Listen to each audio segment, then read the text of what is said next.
protagonist and his sister possess a gift that many desire, immortality. However, this gift turned out to be a curse. They were exploited by a guild that claimed to be the saviors of humanity, but in truth, they were nothing more than monsters. The guild members repeatedly killed the siblings to gain experience and level up. One fateful day, the siblings managed to escape, and the protagonist vowed to reveal the truth about these imposters to the world and ensure they face justice for their actions. Our story begins in the midst of a fierce conflict, placing us right at the center of a crucial battle that not only affects the protagonists but also decides the fate of everyone involved. The Demon King sits on his throne, surrounded by bizarre and fearsome creatures, while one of our heroes, Saya, a skilled swordsman, stands before him. As the battle commences, Saya lunges forward, attacking the strange creatures with his sword and quickly demonstrating his exceptional swordsmanship by taking down many of them. He calls out to a massive warrior named Chikara to join the fight. However, when they attempt to strike at the Demon King together, they are taken aback by his violent response, as he unleashes a massive burst of fire, warning them that they are insignificant compared to him. At that moment, a sorceress named Aya appears, conjuring a massive ice barrier to shield them from the raging flames. She reassures them with a smile that none of them has been harmed. Saya acknowledges her help, while Chikara comments on the damage they've sustained. Before he can finish, a pair of hands reaches out from behind, offering healing potions. The owner of these hands, Teru, provides the potions to Saya and Chikara. After drinking the potions, Saya and Chikara turn to their fifth comrade, Haruto, the leader of the team, asking if he is ready to fight. Haruto steps forward to confront the Demon King, who is taken aback by his overwhelming power as their battle continues. The scene then shifts to a celebration as news spreads about the S-rank hunter guild, Byakuren, successfully defeating the Demon King. It's revealed that the portal from which these creatures emerged had been open for nearly 200 years, allowing monsters to threaten human lives during that time. The news broadcast highlights Byakuren's victory over one of the 7 Demon Kings, emphasizing the significance of this achievement. Next, the focus turns to the streets, where a reporter named Sato meets the members of Byakuren. Led by Haruto, the heroes are welcomed by cheering crowds celebrating their success. Sato approaches to interview them, congratulating them on their victory. Speaking for his team, Haruto expresses gratitude, emphasizing that their achievement was made possible by the support of people worldwide. When Sato inquires about how they gained such immense power as S-rank hunters, the team falls silent, unsure of how to reply. Haruto quickly regains his composure and states that their strength comes from daily training. After the interview, the team finds themselves in a different location, where Saya sarcastically laughs at Haruto's explanation, suggesting that his mention of daily training was merely a joke. Chikara, also laughing, responds that Haruto wasn't entirely mistaken. The sorceress Aya then insists that they do train hard every day. The alchemist Teru smirks, adding that in the end, it's their job, and they can't escape it. Haruto smiles, emphasizing the importance of their work and questioning if they think otherwise. Suddenly, he calls out to 2 individuals, referring to them as monsters. 2 figures are revealed, chained to the wall, a young man named Makoto and his sister Minori. Their weary expressions indicate they have been imprisoned for a long time. Haruto and the team approach the siblings, but when they don't respond, Haruto comments on how some beings can be quite stubborn. He tells the brothers that, thanks to them, he and his team have grown stronger, and their power continues to rise. As he steps closer to express his gratitude, Makoto unexpectedly strikes with his sword. Everyone is shocked to see Haruto his attack decisively. It becomes clear that in their world, strength and experience aren't gained just by fighting ordinary beings. A warrior must face specific creatures to level up. However, defeating beings that do not naturally perish can also enhance a fighter's strength. Moments later, Makoto regains his composure as if nothing had happened. Haruto stands, smiling at his newfound power and progress. He wipes his sword clean and tells Makoto that their ability to recover offers them limitless opportunities to refine their skills. At this point, Makoto and Minori appear completely drained and unable to keep up with their opponents. Chikara steps forward, attacking with overwhelming strength and quickly inflicting serious damage on one of them. Without hesitation, Aya intervenes, unleashing a powerful surge of fire energy toward Minori, significantly weakening her. After some time, the 2 siblings regain their strength, and Teru approaches Minori, presenting her with a new challenge to test her endurance. Meanwhile, Saya pushes his brother Makoto to his combat limits. Once everyone reaches their desired level, Haruto declares their training for the day a success. However, Chikara insists it's still not enough, expressing his determination to become even stronger. Aya sighs, calling him obsessed with power and admitting her exhaustion. Saya adds that he too has had enough for the day and needs some time to relax.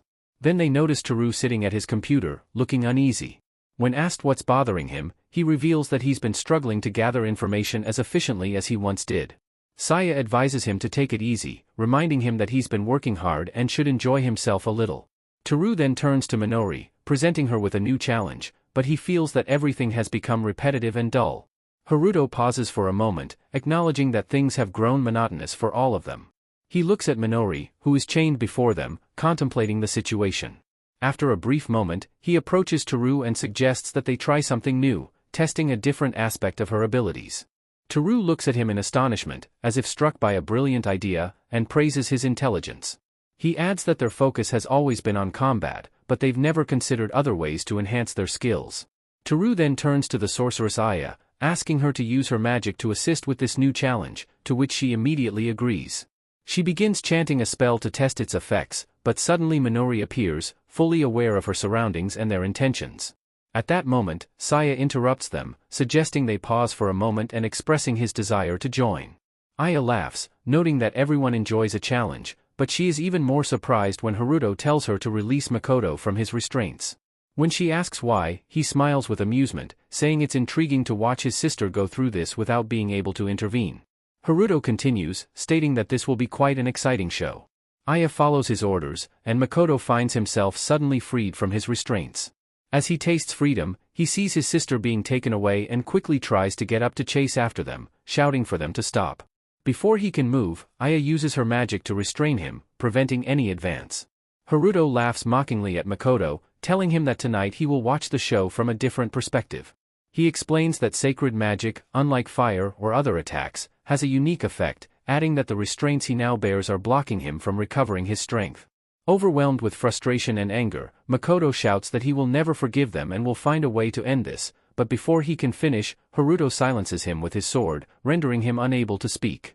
Haruto stands over him, stating that it's better for him to remain silent, as tonight is not a night for words, but for watching.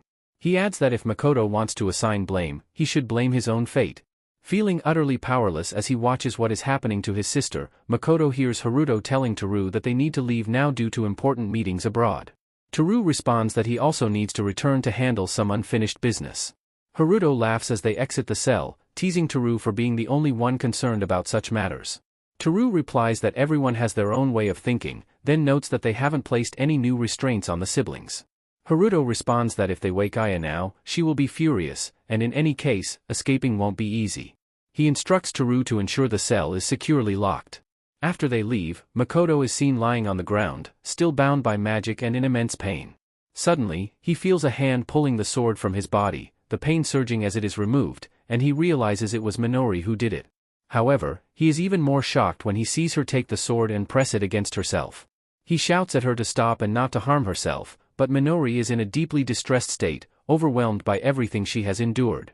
She struggles to contain her emotions, repeatedly saying she can't take it anymore. Pleading with her older brother Makoto, she begs him to find a way to end her suffering. In that moment, Makoto recalls Haruto's words about the pain he experiences due to halted regeneration and realizes there might be a way to free his sister from her agony. He asks her to use the weapon to sever his arm, believing this could be the solution. Minori hesitates, taking the weapon but unable to bring herself to hurt him. She apologizes for her inability to do it, but he reassures her, explaining that their bodies, as immortal beings, only regenerate when facing fatal damage. He urges her to continue and fulfill his request. After a moment's hesitation, she finally cuts off his arm, overwhelmed with emotional pain and apologizing once more for causing him such suffering. Makoto tells her she's doing the right thing and asks her to strike his heart next, assuring her that this will allow him to return even stronger. Driven by desperation to restore her brother, Minori forces herself to follow through, stabbing his heart with the weapon. At that moment, she is suddenly overwhelmed by a powerful surge of energy radiating from his body, and she's shocked when a notification appears, indicating that her level has increased. Makoto has completely restored his body and stands up again. Still stunned, Minori asks him why her level increased. That's when Makoto finally understands what has happened. Minori also realizes the implications and asks her brother if he understands what she's thinking. However, Makoto disagrees, insisting she cannot do that. She clarifies that she isn't thinking of having him kill her, but rather that he will use her to kill them. She then states that they must take revenge on all who have wronged them. Makoto hesitates at first, but recalling everything they have endured together, he agrees to her plan, telling her they will execute it immediately.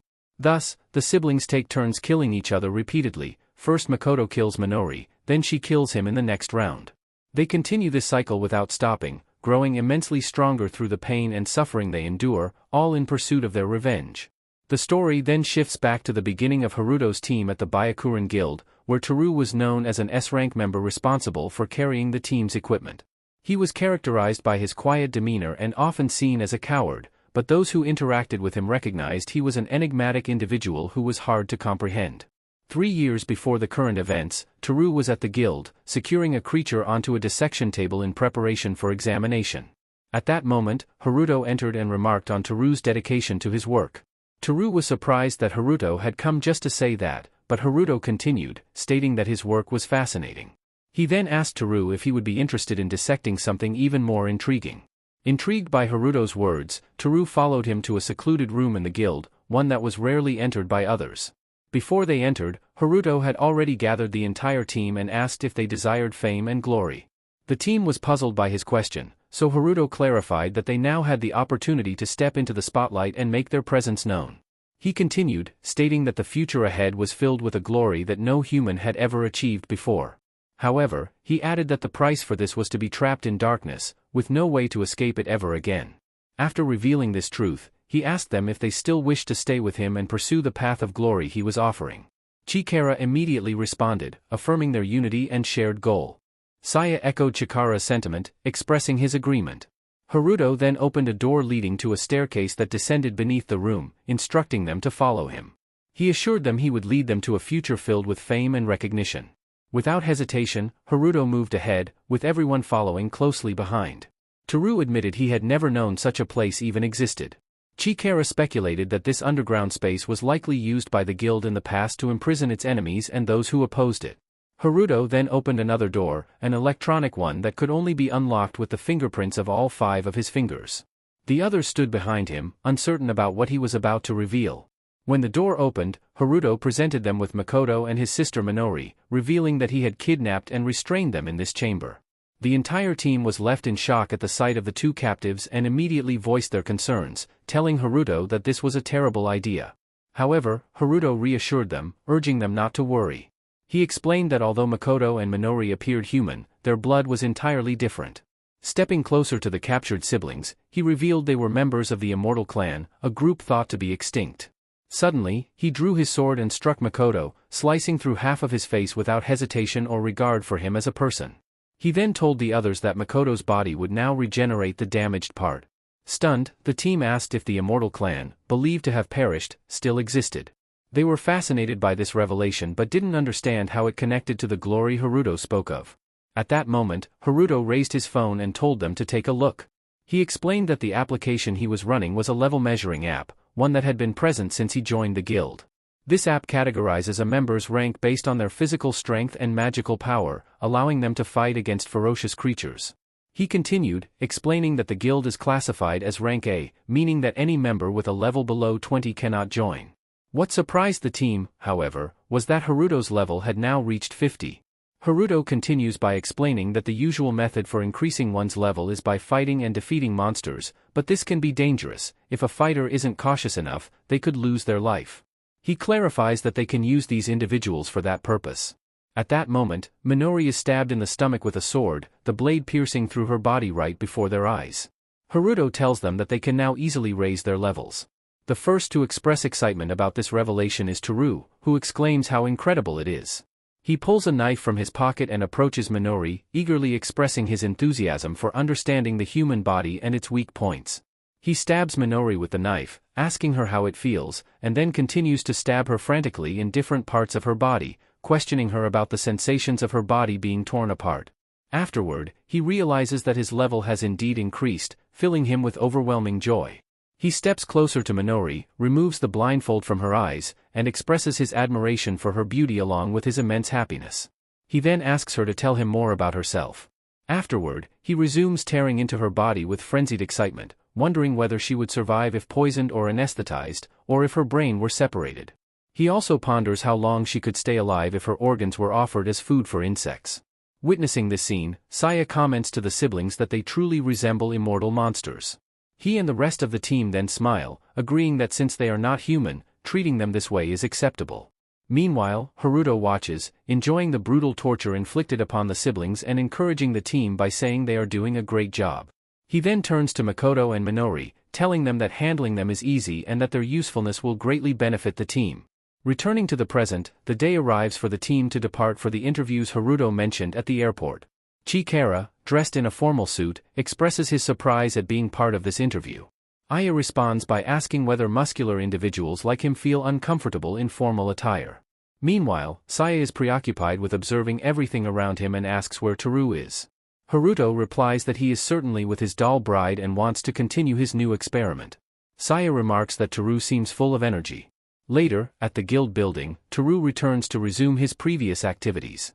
He enters his cell, laughing with excitement, opens the door, and addresses Minori, saying he has finally arrived and that he came to see his doll bride. He apologizes for leaving her alone, but then he suddenly sees Makoto holding a weapon and using it to kill Minori. In that moment, it becomes clear that they have been carrying out this process since the previous night. Toru screams, asking what he is doing and begging him not to kill his doll bride. He adds that if she dies, the potential results of the experiment conducted on her yesterday might be lost, referring to the pregnancy Haruto mentioned at the time. Suddenly, the siblings rise to their feet in front of him, leaving Toru in shock at their current state. The night before, they were in extreme weakness, but now they are entirely different. It becomes evident that when a fighter defeats a creature of equal or lower strength, they gain only limited experience.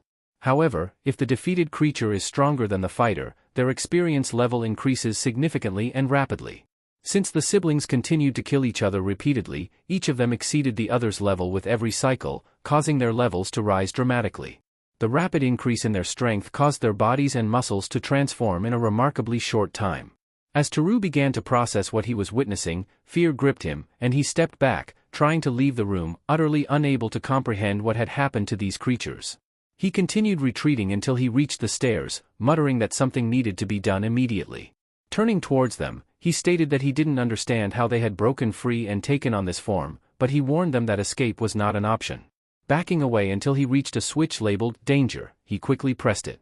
At that moment, another door opened, revealing a massive beast standing beside it. Toru warned them that they had no chance of escaping and that he and the Chimera would kill them. It was then revealed that the seemingly gentle Chimera he had intended to feed was the very creature that had been tormenting Makoto and Minori. However, Makoto and Minori showed no fear. Instead, they decided it was time to take revenge for all they had suffered at the hands of these monsters. Makoto stepped forward, standing before the beast while Toru stood behind it, directing it toward Makoto and Minori in an attempt to intimidate them. Makoto reassured his sister, telling her not to worry and to step away from the Chimera, promising he would handle everything himself. Hearing this, Toru burst into loud laughter, mockingly asking if Makoto truly understood their situation to say such things. He added that Makoto was facing him alone while Chimera was by his side, meaning Makoto had no chance of winning.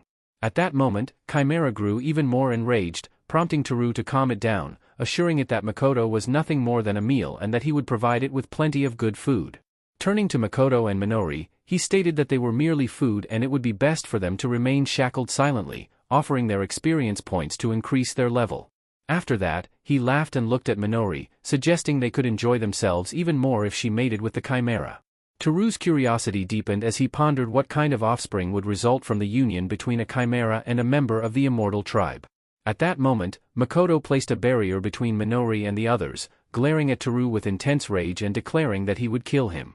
Toru only laughed hysterically again, challenging Makoto to try, adding that Makoto was nothing more than food to them. At that instant, Chimera's fury reached its peak, lunging toward Makoto with incredible speed and striking him down, revealing that its tail was, in fact, a massive serpent. Makoto was taken aback by Chimera's immense strength and astonishing speed, which he had not anticipated.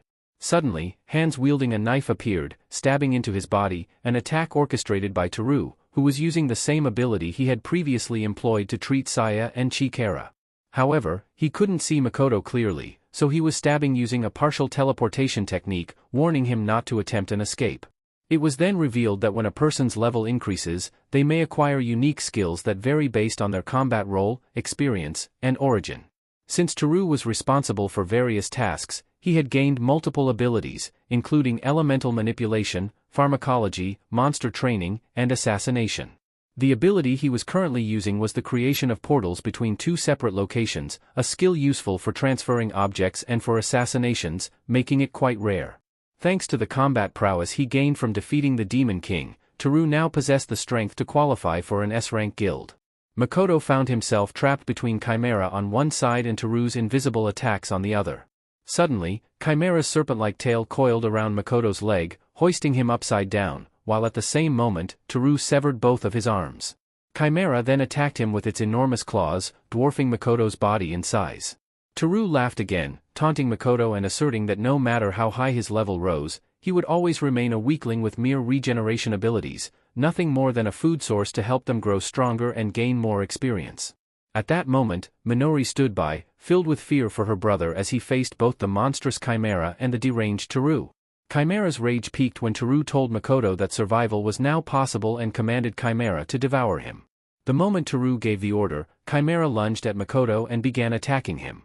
However, after consuming part of Makoto's body, Teru noticed that Chimera appeared fatigued and soon stopped eating. Moments later, he was stunned to see Chimera collapsed on the ground, a green substance seeping from its mouth, its body lying motionless beside Makoto, who was drenched in a pool of blood. Teru rushed toward Chimera to check what had happened, only to be shocked when Makoto suddenly stood up again. He told Teru that he had been trying to avoid this outcome, but now there was no other choice. Teru then realized that Makoto had regenerated his limbs and the parts of his body that had been severed or consumed. Makoto informed Teru that he was the one who had killed Chimera. Overcome with fury and grief for his beloved beast, Teru lashed out in blind rage, repeatedly stabbing Makoto while screaming for him to die. However, Makoto calmly told him that if he lost too much blood, he would die. Teru froze in confusion at his words and noticed a wound on his hand coated in the same green substance he had seen dripping from Chimera's mouth before it died. Suddenly, he collapsed in front of Makoto, screaming in agony and crying out that his body was burning. At that moment, it became clear that as Makoto's level had risen, he had acquired a new skill, poison infliction. This ability transformed his body into a lethal toxin. He then informed Teru that his very blood had become the deadly poison now consuming him, but Teru refused to believe it, insisting that members of their tribe could not acquire additional abilities beyond regeneration without extensive training. Makoto, however, told him he had never needed training, reminding Teru that he had been poisoned by him hundreds of times before. He then grabbed Teru's own knife, made a cut on his hand, and let his blood drip onto Teru, telling him he was merely returning the poison that had once been inflicted on him. After that, he delivered a powerful kick, sending Teru flying across the room. Makoto approached Teru and stated that they had stolen the peaceful life he once had, and no one had ever stopped what they were doing to him despite his screams of pain. He added that he was not the only one who had suffered, his younger sister Minori had also been a victim. With that, he delivered a powerful punch to Teru's stomach. By this point, Teru was in a pitiful state, on the verge of death and pleading for help with his final breaths. However, in that moment, Makoto used his regeneration ability to heal Teru's wounds and keep him alive. Teru was stunned to realize that Makoto had saved him and asked why he had done it. Makoto simply replied that the reason should be obvious. He continued, stating that Teru's suffering and wounds had not yet satisfied him, the fire inside him was still burning. He added that he had always wondered how they felt when they sliced his body apart piece by piece with a knife, and that now he would let Teru experience the answer for himself. He intended to teach him the meaning of karma. The scene then shifts to Haruto and his team as they return to the guild building, joking sarcastically about what Teru might have done with his toy. Haruto then instructed Saya to go find Teru, as it was getting late and they had yet to celebrate their victory over the Demon King. Saya entered the building and called out for Teru, but upon arriving at the scene, he saw Chimera's lifeless body sprawled on the ground, blood splattered everywhere. He called for Teru again, asking what had happened, but received no response. Suddenly, something caught his eye, making him freeze in place, overcome with terror and disbelief. It was revealed that he saw Teru's mutilated, blood-drenched body hanging in the very cell where Makoto and Minori had once been imprisoned, with blood dripping beneath his feet. The scene shifts back to the past, revealing that Chikara was once an S-rank warrior specializing in martial arts, considered one of the strongest fighters in the Byakuren Guild. He was known for his intense passion, willing to risk his life and sacrifice himself for his comrades. However, those who knew him well were aware of his cunning nature, which was difficult to comprehend. He was admired by his peers, who aspired to attain his strength and possess a physique as powerful as his. However, they understood that no matter what they did, they could never reach his level or develop a body as formidable. At that time, Chikara overheard them discussing him and told them that his muscular build was the result of constant training, encouraging them to keep working hard. He then walked away, while they admired him, vowing to follow his advice. Chikara felt pleased knowing they looked up to him as a role model and often expressed their desire to become heroes like him. However, it is revealed that a year earlier, he had derived great pleasure from torturing Makoto and Minori, believing that any training yielding quick and tangible results was the most effective. For this reason, he continued to kill them with increasing brutality each time, convinced that this was the optimal way to train. He laughed mockingly while tormenting Minori, stating that gaining more strength by killing monsters like them, who could not even defend themselves, was absurdly easy. Thus, he persisted in executing them through savage methods to raise his level and further enhance his physical power. However, over time, Chikara grew frustrated that progressing from one level to the next was taking longer than before. He acknowledged this as a natural consequence of his increasing strength, but while torturing Makoto and repeatedly killing him, he became bored because Makoto was unable to resist, making the process less entertaining. Despite striking him violently and demanding a reaction to satisfy his ego, Makoto remained silent. This led Chikara to resort to even more brutal and merciless methods, desperate to hear the screams of both Makoto and his sister. Indeed, he escalated his cruelty, beating and executing them in the most gruesome ways imaginable.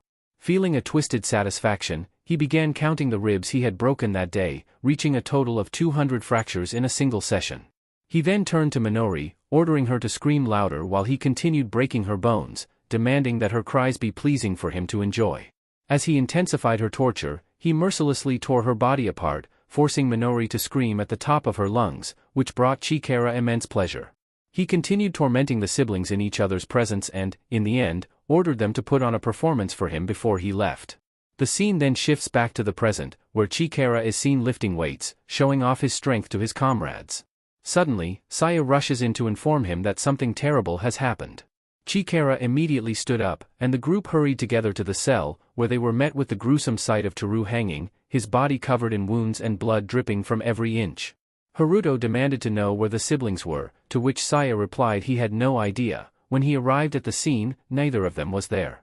He then turned to Haruto and added that if their actions were exposed, it would lead to a global scandal. Meanwhile, Chikara began shouting, calling out to Toru and urging him to stay alive and not die.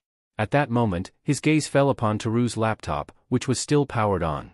When he approached and looked at the screen, he discovered that everything that had happened to Toru had been recorded. Overwhelmed with emotion and seething with rage, he turned to the rest of the team, declaring that the siblings had subjected Toru to this horrific torture and that they had to seek revenge and kill them. However, in the next instant, the entire team was stunned when they saw Haruto draw his sword and point it at Toru. They all shouted for him to stop, but their shock deepened as they watched him strike, severing their comrade's neck in a single decisive blow, ending his life instantly. Chikara stepped toward Haruto, grabbing him and demanding an explanation for what he had just done, emphasizing that Toru now had no chance of being healed or returning to them. At that moment, Haruto told him that keeping Toru alive would have only meant prolonging his suffering. When Chikara attempted to argue, Saya supported Haruto's decision, explaining that Toru, in his current condition, had no chance of survival. The sorceress Aya then added sorrowfully that Toru had endured brutal torture and that even with magic, she would not have been able to save him. She then collapsed in grief, crying and screaming, vowing to kill Makoto and Minori in revenge. As for Haruto, after severing their comrade's head, he stood in a daze, silent and unresponsive, as Saya called his name multiple times. When he finally acknowledged Saya, he simply asked why he was calling, but Saya dismissed it, saying it was nothing, and fell silent. Haruto then addressed his team, stating that it was time to announce the death of hero Toru, who had protected the world. Saya asked if they should arrange a funeral first, but Haruto refused, insisting they would broadcast the news of his death immediately. The scene shifts to Makoto and Minori fleeing from the guild building, running through the forest in an attempt to remain hidden. Despite their strength and the levels they had reached, Minori was still weak from the prolonged period she had spent shackled and tortured, causing her to collapse and be unable to continue running. Makoto reassured her that she didn't need to push herself too hard and advised her to sit and rest for a while. They both sat down, overwhelmed with joy at finally escaping. Minori, overcome with emotion, said they had finally broken free from the hell they had endured for so long. She then began to cry as memories of their suffering resurfaced, prompting Makoto to comfort her, telling her it was all over now and that he would be able to protect her properly from this point forward. After a short while, exhaustion took over Minori, and she fell asleep, resting her head on her brother's lap. Makoto realized just how drained she was. However, he couldn't help but feel uneasy, uncertain of when those monsters would decide to come after them again or how they would track them down. Because of this, he knew he couldn't afford to sleep. He had to stay vigilant and keep watch, though exhaustion weighed heavily on him. Eventually, he succumbed to sleep, but after a short while, he was jolted awake by strange movements around them. Opening his eyes, he saw figures moving nearby. He quickly got up, trying to determine whether a threat was approaching. Stepping forward cautiously for a clearer view, a strong, sinister energy filled the air, making him decide to leave Minori sleeping where she was, as it would be safer for her while he investigated the situation. Moving swiftly and cautiously, he headed toward the source of the ominous energy. From a high branch in one of the trees, he spotted a particular location that seemed to be the origin of the malevolent aura. He knew the chances of being detected were high, but before he could react, he was suddenly ambushed from behind by one of the figures he had seen earlier, who drove a knife into his neck. Makoto fell from the tree due to the force of the stab and found himself surrounded by a group of fighters, their aggressive demeanor evident as they began closing in on him. At that moment, Makoto asked them who they were, but no one answered.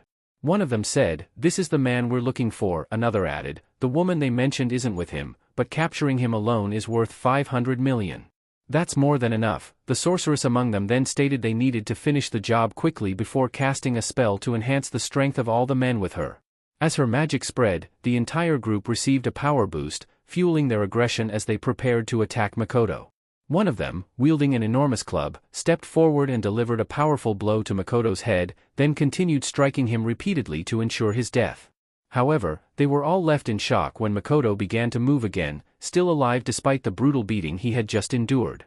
Their disbelief was evident, particularly on the sorceress's face, as she had been certain he had perished. After the devastating blows he had endured, Makoto stood up once more, firmly planting his feet on the ground. He glanced at those surrounding him and asked whether they were working for the Byakuren Guild members.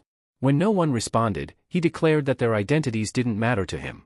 Suddenly, he caught the large man who had struck him off guard, landing a powerful blow that sent him crashing to the ground. Standing amid the stunned expressions of the rest of the group, he declared in a resolute voice that anyone harboring ill intentions toward him was his enemy. At that moment, two attackers charged at him simultaneously, and one managed to sever his arm with a sword. Pausing afterward to laugh and boast about his achievement, he was taken aback when Makoto immediately grabbed his severed arm. In a shocking display of strength, Makoto used it as a weapon to strike one of his assailants with devastating force, leaving everyone in utter disbelief. He then launched a relentless assault, taking down each of his opponents one by one until all of them lay on the ground. Only the sorceress remained standing. Turning to her, Makoto remarked that she was the last one left. Unwilling to give up easily, the sorceress resorted to using her purple light magic, summoning a powerful bolt of lightning and hurling it toward Makoto. Feeling a surge of pride and satisfaction, she proclaimed that no matter how fast he was, he would never evade her attack. However, when she saw him rise again as if nothing had happened, fear took hold of her. She asked him who he really was, unable to comprehend what was unfolding before her. Attempting to strike him again with another bolt of equal power, Makoto did not back down. He charged at her furiously, realizing he was closing in. She tried to flee, but Makoto told her that he would not let her escape. Some time later, Makoto was seen having tied up all his opponents, hanging them from tree branches. He then took some of their clothing, including the sorceress's attire, feeling pleased when he found clothes that fit him perfectly. Before leaving, he looked at the captives and told them that he had spared their lives, advising them not to cross his path again. He returned to his sister, who was still asleep but stirred upon sensing his presence.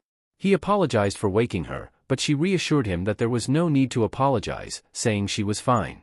Then she asked where he had gotten the clothes he was wearing. Not wanting to scare her or reveal the truth, Makoto simply said that some kind people had given him the clothes. Minori believed him and felt happy for him, but her joy grew even more when he told her he had brought her some clothes as well. After receiving the clothes, Minori stood at a distance to change while Makoto turned away to give her privacy. He then informed her that as soon as she was ready, they needed to leave. With that, Makoto and Minori resumed their journey, carrying the weapons and supplies they had taken from their attackers. They walked for a long distance, and Makoto thought to himself that the farther they got from their enemies, the better their chances of survival. Eventually, they reached a waterfall, and by then, exhaustion had caught up with them both. Makoto suggested they take a short break there. They sat near the waterfall and lit a fire to keep warm. Makoto then opened the bag he had taken and found some food inside. Minori's eyes lit up with delight when she spotted some sweets. Makoto handed them to her, and she happily thanked him as they ate together. While they enjoyed their meal, Makoto reviewed the items he had obtained from their attackers, some weapons and emergency tools, but found no useful information among them. Because of this, he told Minori that he would need to return to the city to gather information that might help them. He prepared to leave, explaining that he also needed to find more food to last them for a while. Before parting, he instructed Minori to stay well hidden, and she assured him that she would do as he asked. The scene then transitions to Makoto arriving in the city, where he was captivated by everything around him. He made his way to the market, where he sold some of the equipment he had acquired and was pleasantly surprised to find that its value was far higher than he had expected. Afterward, he entered a shop to purchase what he needed, feeling relieved that he now had enough money to properly feed his sister. Once he finished shopping, he sat on the street, contemplating his next move. His thoughts drifted toward the members of the guild, and he realized that Taro had merely been a tool in their hands while the real monsters were the others. If he wanted to take revenge on them and make them suffer as he and his sister had, he first needed to uncover each of their weaknesses. Suddenly, as Makoto sat deep in thought, he spotted a blimp soaring over the city, broadcasting a live transmission of Haruto and his team. He listened as they announced Taro's death, describing him as an important comrade and wise supporter who had died after enduring brutal torture. They displayed an image of Taro, vowing they would not rest until those responsible for his murder were brought to justice. When the public learned that Taro had been tortured and killed, a wave of outrage spread, as he had been beloved by many. Haruto then revealed images of Makoto and Minori, declaring them to be the criminals who had murdered Taro, with their names written beneath each picture. At that moment, Makoto realized that the people who had attacked him in the forest had indeed been working under Haruto and his team. Haruto then directed a message straight at him, asking if he was watching, making it clear to Makoto that he would never be able to escape, no matter where he ran, and that he would be punished for what he had done. The crowd erupted into cheers for Haruto, demanding vengeance for their fallen hero. There sat Makoto among them, silently witnessing everything unfold. Through Haruto's actions, Makoto understood that he was merely trying to cover up his and his team's crimes, using this elaborate deception to manipulate the public. Anger surged through Makoto as he watched, vowing that he would expose Haruto's true nature and utterly destroy